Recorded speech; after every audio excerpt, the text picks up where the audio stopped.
नमस्कार दोस्तों। कहानियों की श्रृंखला में आज सुनेंगे डॉक्टर निरुपमा हर्षवर्धन जी की कहानी खुली हवा।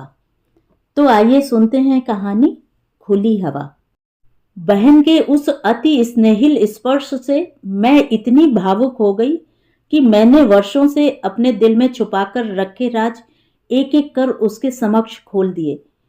तुझे तो पता ही है ना कि तेरे स्वदेश जीजा जी महीने में 20 दिन तो टूर पर ही रहा करते थे।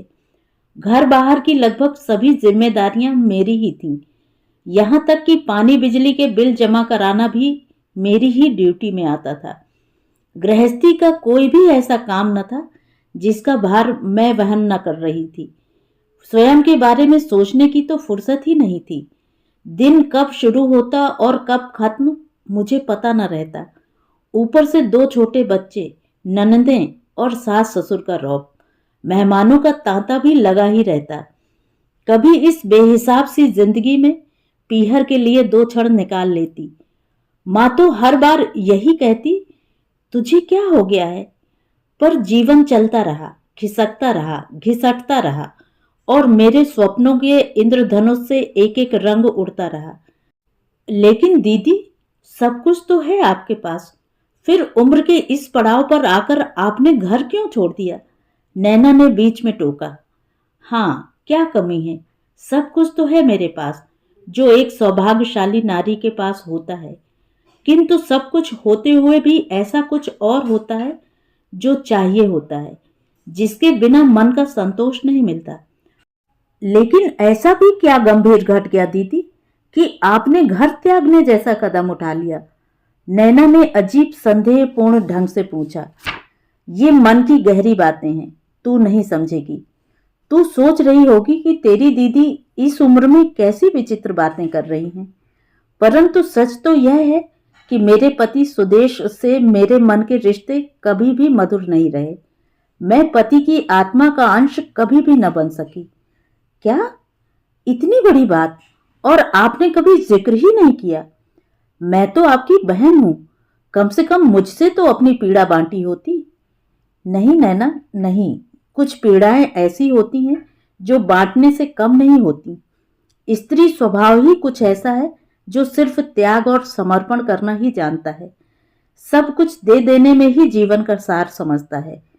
मेरे पति स्वदेश की दृष्टि सदैव ही शुष्क और भावहीन रही।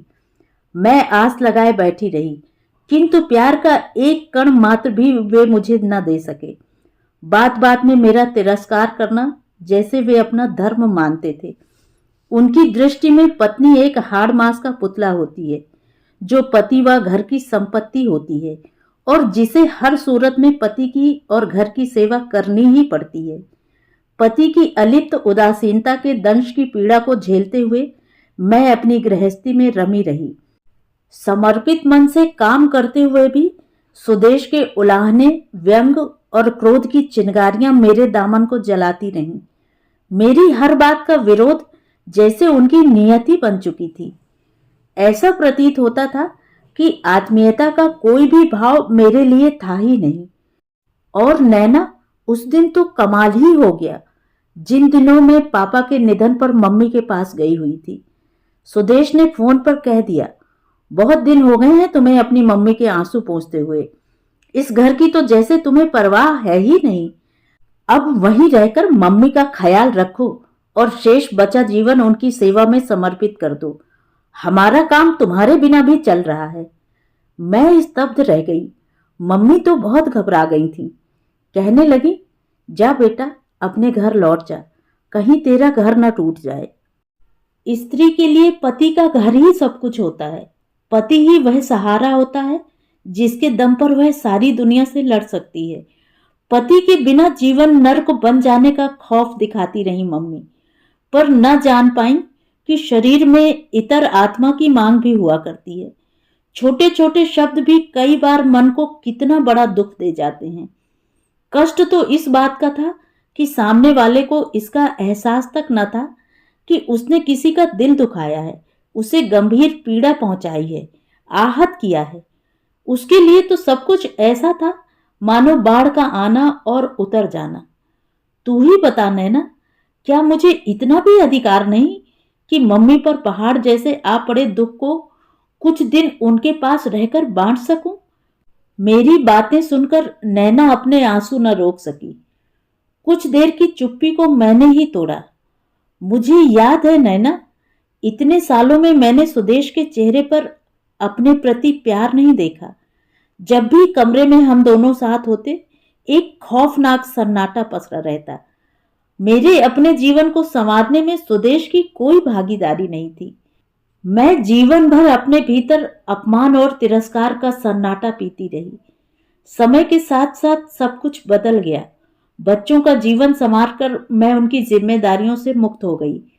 घर गृहस्थी को संवारते हुए मैं एक मशीन हो गई थी। भूल गई थी कि स्त्री का अपना भी कोई वजूद होता है, अलग एक व्यक्तित्व होता है। आज भी फोन पर कहे उनके वो शब्द मुझे बार बार चोट पहुंचा रहे थे। मैं सोचने लगी, लीपा पोती कर इन संबंधों को बनाए रखने से भी क्या लाभ? अब ये दोहरापन मेरे लिए गंभीर चुनौती बन गया था। मैं मन ही मन घुटन, पीड़ा और संत्रास लिए कृत्रिम मुस्कान के साथ छटपटाती रही। हमारे रिश्ते में अब कुछ नहीं बचा था। मेरे मन के भीतर सुदेश ने कभी भी झांक कर नहीं देखा। जब जीवन भर अपने आप अकेले ही जीना पड़े तो ऐसे ओढ़े हुए संबंध से भी क्या लाभ? किंतु उम्र के इस पड़ाव पर आकर अब नया कुछ करने का हौसला नहीं था मुझ में। बहुत छटपटाई, विचलित हुई। एक ओर पति का घर, वैभव, पद प्रतिष्ठा, और दूसरी ओर अपने स्वयं के व्यक्तित्व और अंतरात्मा के अस्तित्व पर होने वाले वज्र प्रहार। पापा कहा करते थे, उन क्षणों को पकड़ लो जो तुम्हारे हैं। किंतु अतीत पर नजर डाली तो किसी एक क्षण पर भी मेरा नाम नहीं था। मैं बिल्कुल अकेली थी। कैसी विडंबना है ना नैना? इस उम्र में जब बालों में सफेदी झलकने लगती है, स्त्री अपनी सभी जिम्मेदारियों को पूर्ण कर देती है। उसकी सजाई हुई गृहस्थी में जब वह थक हार कर आराम करने के लिए बैठ जाती है, जीवन के उसी पड़ाव पर मेरे पैर उखड़ गए। जमी जमाई गृहस्थी छोड़कर चल दी उस ओर जहां कोई जमी है ना आधार। आज मुझे घर छोड़े इतना समय हो गया, किंतु उस ओर से कोई आवाज नहीं आई। मुझे लगा था वो कहेंगे, तुम्हारे बिना घर में सन्नाटा पसरा रहता है। घर मानो खाने को दौड़ता है। बच्चे तुम्हारी याद में कलपते हैं। तुम्हारे बिना हम अधूरे हैं। जिंदगी के सारे रंग फीके हैं। तुम्हारी गृहस्थी की एक एक चीज तुम्हारे वियोग में बेरौनक है। तुम लौट आओ। परंतु ऐसा कुछ नहीं हुआ। मैं अपने घर संसार में पुनः चले जाना चाहती थी, परंतु उनका एक कदम भी मेरी ओर नहीं बढ़ा। आज मैं गर्ल्स हॉस्टल की वार्डन बनकर यहाँ हूँ।